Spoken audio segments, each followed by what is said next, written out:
नमस्कार, स्वागत है आप सभी का खबर दिन भर में। मैं हूं आपके साथ सुनील चौहान। अब करते हैं बुलेटिन की शुरुआत आज की महत्वपूर्ण खबरों के साथ। लखनऊ के केसरबाग स्थित कोर्ट में बुधवार दोपहर पेशी पर आए बदमाश संजीव महेश्वरी उर्फ जीवा की गोली मारकर हत्या कर दी गई। हमलावर वकील की ड्रेस में आया था। उसने दोपहर 3:50 पर कोर्ट के अंदर 9 mm की पिस्टल से 5 से 6 राउंड फायरिंग की। हमले में जीवा की मौके पर मौत हो गई, जबकि एक बच्ची और 2 पुलिसकर्मी को गोली लगी है।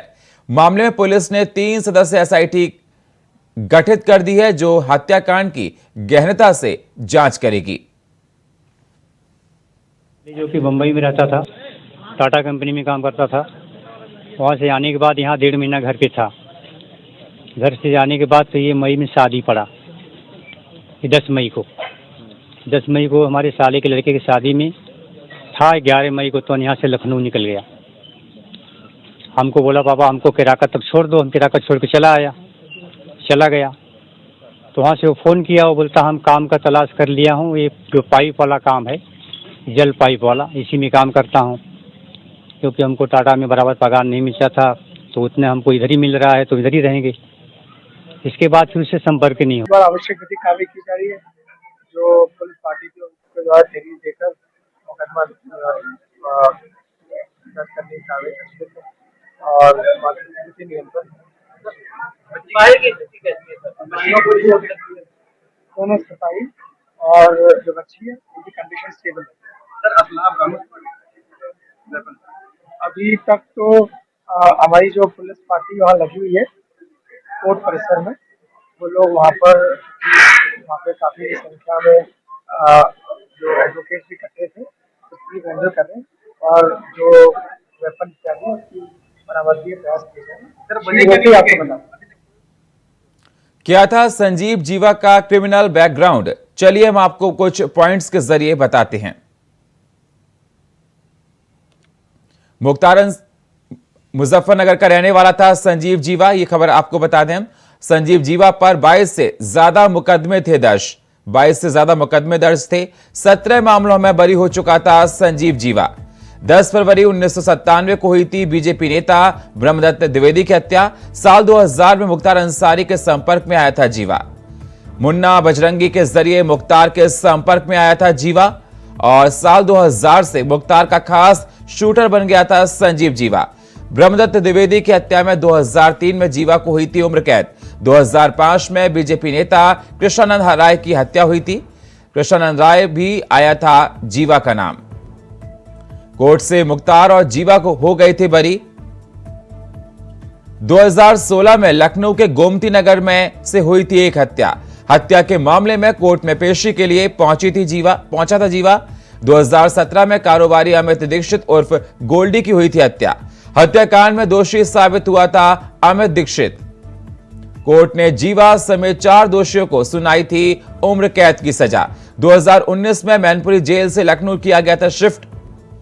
साल 2019 से जेल में बंद था संजीव जीवा का खुद का था एक गैंग, पुलिस का यह कहना है, और जीवा के गैंग्स में 31 से ज्यादा सदस्य हैं। पुलिस ने कहा जेल से गैंग को चलाता था संजीव जीवा। मुख्तार अंसारी का करीबी शूटर था संजीव जीवा। मुजफ्फरनगर का रहने वाला था संजीव जीवा पर 22 से ज्यादा मुकदमे थे दर्ज।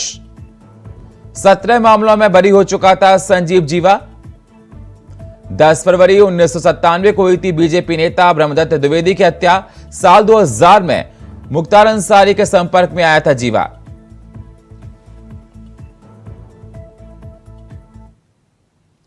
उत्तर प्रदेश के बाहुबली मुख्तार अंसारी के करीबी गैंगस्टर संजीव महेश्वरी जीवा की गोली मारकर हत्या करने के बाद सियासत तेज हो गई है। इस बीच समाजवादी पार्टी के मुखिया अखिलेश यादव ने तंज कसते हुए कहा, सवाल यह नहीं कि कौन मारा है, सवाल यह है कि किस जगह पर मारा गया है।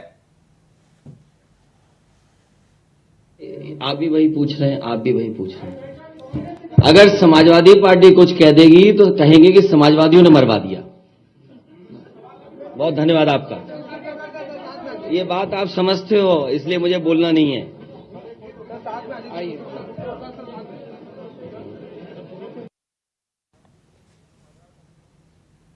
मायावती ने लखनऊ गोलीकांड पर ट्वीट किया। उन्होंने कहा, लखनऊ कोर्ट परिसर में आज हुए सनसनीखेज गोलीकांड में खुलेआम हुई हत्या यूपी में कानून व्यवस्था और अपराध नियंत्रण के मामले में सरकार के लिए बड़ी चुनौती है। ऐसी घटनाओं से आम जनता में काफी दहशत है। सरकार सख्त कदम उठाए। लखनऊ कोर्ट में आपको बता दें, हत्या यूपी में कानून व्यवस्था और अपराध नियंत्रण के मामले में सरकार के लिए बड़ी चुनौती है। मायावती अध्यक्ष ने ट्वीट किया है, ऐसी घटनाओं से आम जनता में काफी दहशत है।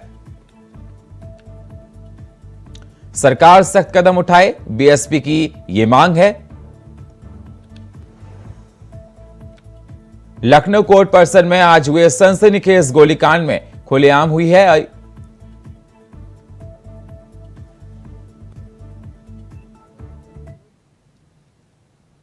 भारतीय कुश्ती महासंघ के निवर्तमान अध्यक्ष ब्रजभूषण शरण सिंह के खिलाफ प्रदर्शन कर रहे पहलवानों और केंद्र सरकार में फिलहाल गतिरोध थम गया है।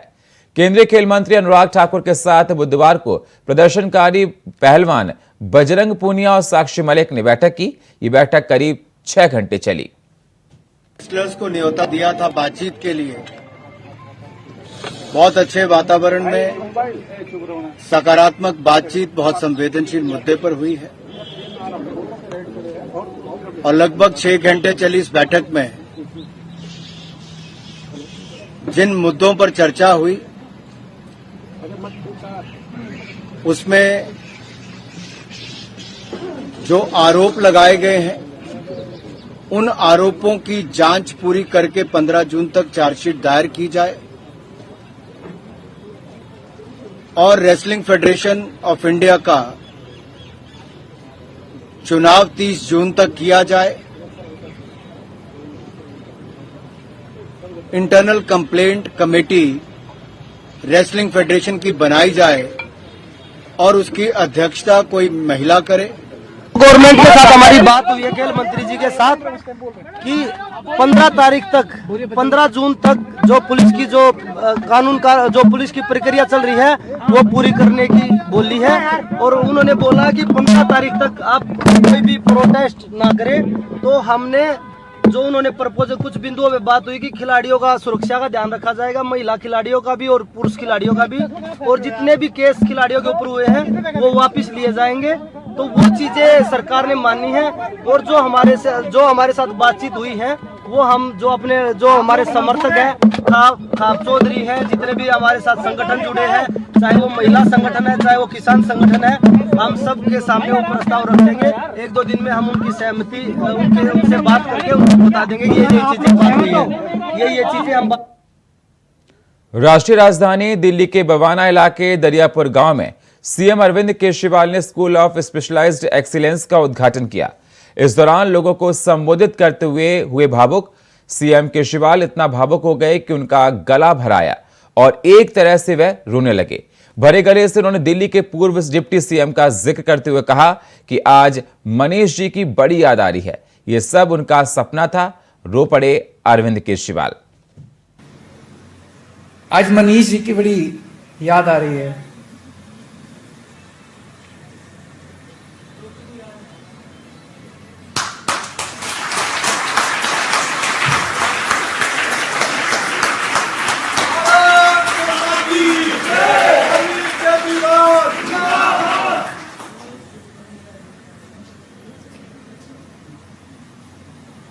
ये उनका सपना था।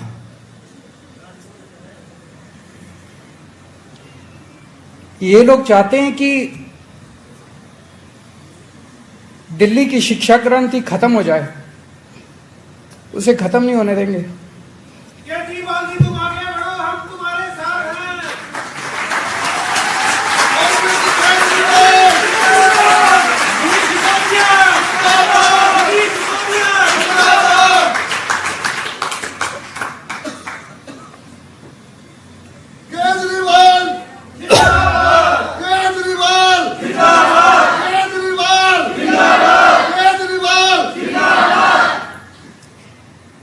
मनीष जी ने इसकी शुरुआत की थी।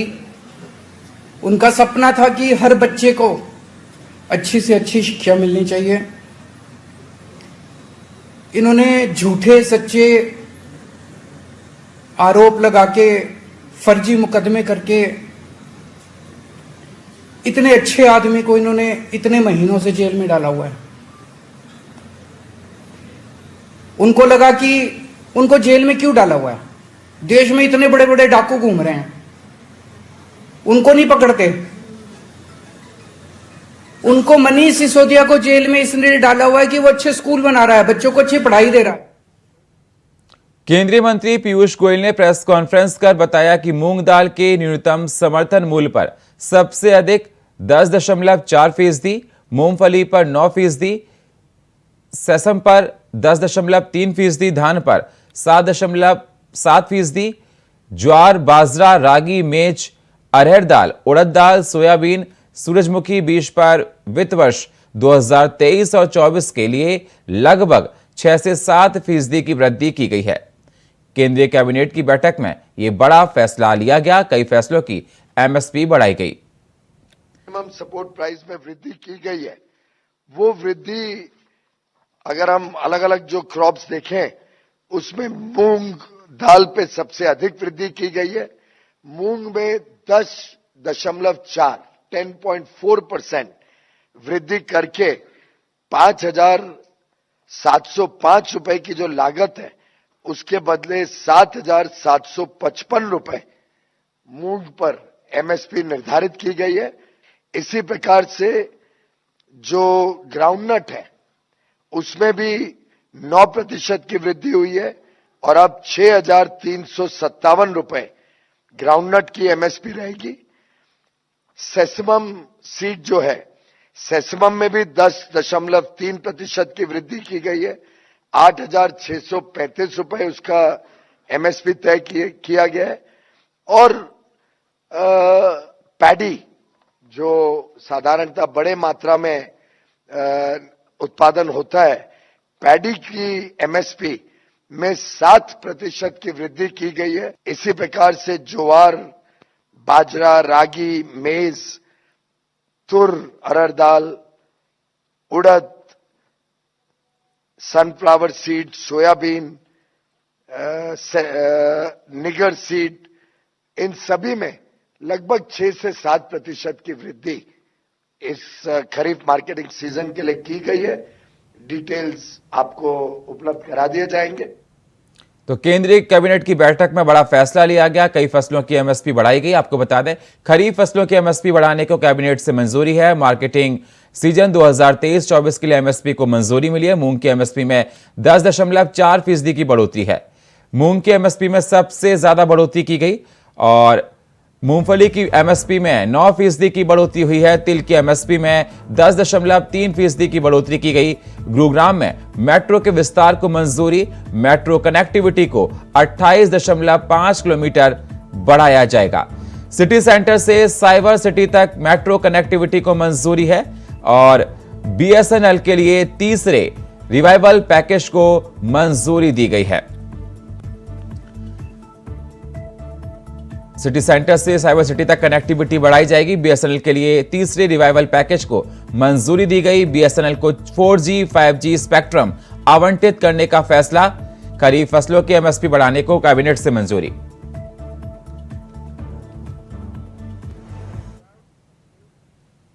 वक्त एक छोटे से ब्रेक का है। मिलते हैं एक छोटे से ब्रेक के बाद। स्वागत है आप सभी का इंडिया वॉइस में। अब रुक करते हैं अगली खबरों का। देश में अगले साल 2024 में लोकसभा चुनाव होने हैं। इसको लेकर भारतीय जनता पार्टी ने अपना संपर्क अभियान काफी पहले से शुरू कर चुकी है। जनता से मिलने और उनकी समस्याओं को जानने के लिए कार्यकर्ताओं को तैयार किया जा रहा है। इसी सिलसिले में टिफिन मीटिंग नाम से एक कार्यक्रम शुरू किया गया। इसमें उत्तर प्रदेश के सभी 80 लोकसभा क्षेत्रों में पार्टी के वरिष्ठ नेता टिफिन लेकर जाएंगे और पार्टी कार्यकर्ताओं के साथ उनके साथ भोजन करेंगे। बुधवार को पार्टी के राष्ट्रीय अध्यक्ष जेपी नड्डा नोएडा में आयोजित यूपी के पश्चिमी क्षेत्र के कार्यकर्ताओं की टिफिन मीटिंग में पहुंचे। उनके कार्यक्रम के लिए पूरे शहर में होर्डिंग्स लगाई गई, लेकिन उसमें एक मिस्टेक हो गई। और मोदी जी की जन कल्याणकारी नीतियों को जनता तक पहुंचाने में जो कार्यकर्ता लगे हैं, उनको किस तरीके से वो जनता के बीच में ले जा रहे हैं, इसका भी हम समीक्षा भी करते हैं, चर्चा भी करते हैं और आने वाले जो कुछ समस्याएं भी होती हैं उसकी भी हम चर्चा करते हैं। यह टिफिन बैठक आज यहाँ पर संपन्न हुई। मुझे इसमें आने का सौभाग्य मिला। नोएडा के इस विधानसभा में सम्माननीय पंकज जी की विधानसभा है, उसमें मुझे आने का मौका मिला और डॉक्टर महेश शर्मा जी की लोकसभा है। कार्यकर्ताओं से इनफॉर्मल चर्चा हुई और इसमें हमने पुराने कार्यकर्ता भी बुलाए। यह एक लगातार प्रक्रिया है। समय समय पर ऐसी टिफिन बैठकें आगे भी होंगी और यह भारतीय जनता पार्टी के कार्यशैली का एक अंग बन रहा है और इसमें कार्यकर्ताओं में एकजुटता का संस्कार भी आता है, क्योंकि वह अपना टिफिन तो खाता नहीं है, वह दूसरे साथी का टिफिन खाता है और हमारा द्वारा लाया गया टिफिन वो हमारे साथी खाते हैं। आज मैं भी अपने घर से टिफिन लेके आया था। हमारे कार्यकर्ताओं ने उसको खाया और उसका स्वाद लिया। वैसे ही डॉक्टर महेश शर्मा जी अपने यहाँ से कुछ व्यंजन लेके आए थे, उसका मुझे सौभाग्य मिला। तो इस तरीके का टिफिन बैठक के कार्यक्रम को हमने आगे बढ़ाया है। हम हमेशा ही तैयार रहते हैं और हर पल हम नई योजनाओं के साथ चलते हैं। इसलिए 24 हो और 24 से पहले आने वाले भी चुनाव हैं। महाराष्ट्र में पहले अहमदनगर और फिर कोल्हापुर में औरंगजेब की पोस्ट को लेकर बवाल मच गया है। इस कारण हिंदू संगठन ने आपत्तिजनक पोस्ट साझा करने को लेकर कार्रवाई की मांग की है। वहीं अब इस राज्य के डिप्टी सीएम देवेंद्र फडणवीस ने कहा कि महाराष्ट्र के कुछ जिलों में औरंगजेब की औलादें पैदा हुई हैं। वे औरंगजेब की फोटो दिखाते हैं, रखते हैं और स्टेटस लगाते हैं। इस कारण समाज में दुर्भावना और तनाव पैदा हो रहा है। सवाल यह कि अचानक औरंगजेब की इतनी औलादें कहां से पैदा हो गई हैं? इसका असली मालिक कौन है, वह हम ढूंढेंगे। परिस्थिति नियंत्रण में है। लोगों से अपील है कि वे कानून अपने हाथ में ना लें। देखिए, महाराष्ट्र में अचानक कुछ जिलों में औरंगजेब की औलादें पैदा हुई है, जो औरंगजेब का फोटो दिखाते हैं, औरंगजेब का स्टेटस रखते हैं और इसके कारण एक दुर्भावना समाज में पैदा हो रही है और इसके कारण एक तनाव भी निर्माण हो रहा है। सवाल ये उठता है कि अचानक इतने औरंगजेब की औलादें कहां से पैदा हुई, इसके पीछे कौन है, इसका असली मालिक कौन है, ये भी हम ढूंढ के निकालेंगे। कौन जानबूझकर महाराष्ट्र में कानून व्यवस्था खराब हो और महाराष्ट्र का नाम खराब हो, ये करने की कोशिश कर रहा है, ये भी हम ढूंढ के निकालेंगे। लेकिन मेरा इतना ही निवेदन है, परिस्थिति पूरी नियंत्रण में है। कहीं पर भी अभी अनियंत्रित इस प्रकार की व्यवस्था नहीं है, अव्यवस्था भी नहीं है। लेकिन मेरे सबसे निवेदन है, कोई भी कानून को हाथ में न ले। कानून को हाथ में लिया तो उसके ऊपर कार्रवाई की जाए। और फिलहाल खबर दिन भर में इतना ही। आप देखते रहिए इंडिया वॉइस। नमस्कार।